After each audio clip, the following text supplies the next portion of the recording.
ఇక్కడ ఏదైనా some different ఉంటుంది అనుకుంటా కదా, చాలా డిఫికల్ట్ కూడా ఉంటుంది అనుకుంటా. మరి మైసూర్ బోండాకి కావాల్సిన పదార్థాలను చెప్పండి. మైదా పిండి, సాల్ట్, ఆయిల్, మిర్చి, curd, baking powder, cooking soda, జీలకర్ర, అల్లం, ఉల్లిపాయ, బియ్యం పిండి, కరివేపాకు. సో మరి ఇప్పుడు మైసూర్ బోండా ఎలా తయారు చేయాలో మాకు చూపించండి, నాతో పాటు మా ప్రేక్షకులు కూడా. మైసూర్ బోండాకి మనం వచ్చేసి ముందు కటింగ్ చేసుకుందామండి. ఆనియన్,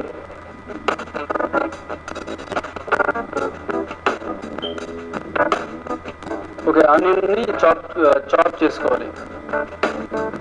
ఇళ్లలో తయారు చేసుకున్నప్పుడు కటింగ్ అది చేసుకుంటాం కదా, అదేంటంటే కత్తిపేటతో చాలా మంది కట్ చేస్తారు. కత్తిపేటతో కట్ చేయడం వల్ల ఏంటంటే మనకి ఫైన్ చాప్ రాదు. కాబట్టి నైఫ్ తో కట్ చేయడం ప్రాక్టీస్ చేస్తే మనం అంటే చాలా హాఫ్ ఇంచ్ కూడా మనం కట్ చేసుకోవచ్చు. చేయి కటింగ్ కూడా ఉండదండి. ఫస్ట్ 1-2 సార్లు చిన్న చిన్న కటింగ్ అవుతుంది కంపల్సరీ. ఎందుకంటే ప్రాక్టీస్ లేనప్పుడు మనం స్పీడ్ గా కట్ చేద్దామని ట్రై చేస్తే ఆటోమేటిక్గా చేయి కట్ అయిపోతుంది. సో ముందు స్టార్టింగ్ మెల్లగా కట్ చేయండి. గ్రీన్ చిల్లీ అండి, పచ్చిమిర్చి కూడా చాప్ చేసుకోవాలి.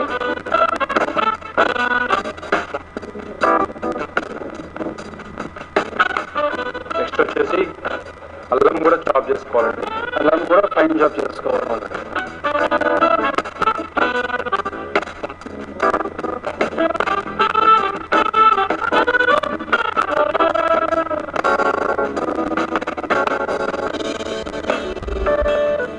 మిక్సింగ్ బౌల్లో మనం తీసుకుంటాం కదా.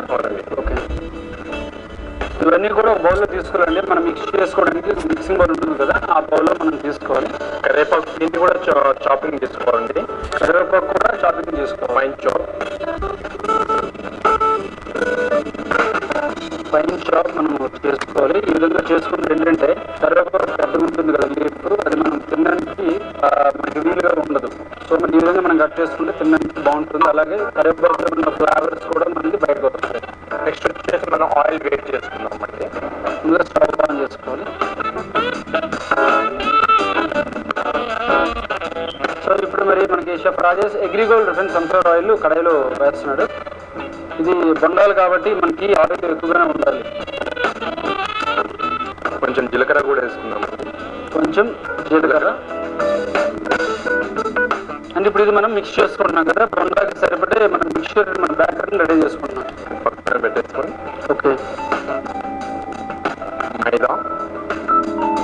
మైదా పిండి, బియ్యం పిండి 2 స్పూన్లు, సోడా కుకింగ్ సోడా వేయడం వల్ల ఏంటంటే మనకి పొంగుతుంది కదా అది. అవునండి, పులుస్తుంది. ఓకే, కొంచెం సాల్ట్. నెక్స్ట్ వచ్చేసి పెరుగు వేసుకుందాం.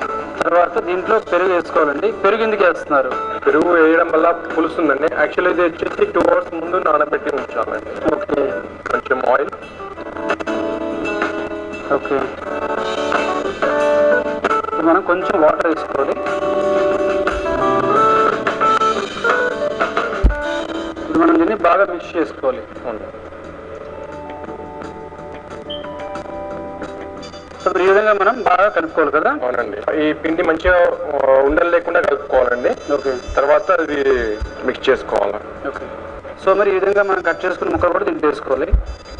చూడండి, సరిపోతుందా? సరిపోతుందండి. ఓకే, వీటిని కూడా బాగా మిక్స్ చేసిన తర్వాత ఇప్పుడు ఈ మిక్చర్ని మనం 2 hours పక్కన పెట్టుకోవాలండి. దాన్ని ఆటోమేటిక్గా మనం పెరుగు వేసాం కాబట్టి గట్టిగా కాకుండా సాఫ్ట్గా ఉంటుంది, స్పాంజ్ టైప్లో ఉంటుంది అనమాట. మనం సోడా కూడా వేసాం కాబట్టి కొంచెం పొంగుతుంది, ఉబ్బుతుంది అనమాట ఆ బొండ. మీరు ఆల్రెడీ ముందుగా తయారు చేసి పెట్టుకున్నారు కదా, ఆ మిక్చర్తో ఇప్పుడు మనం ఇంకోసారి బాగా కలిపి ఇప్పుడు ఈ మిక్చర్ మనం డైరెక్ట్గా వేసుకున్నాం. అగ్రిగోల్డ్ రిఫైన్ సన్ఫ్లవర్ ఆయిల్ మీ ఇంటి వంటలో స్మాల్ బ్రేక్. మనము ఈ వంటలకి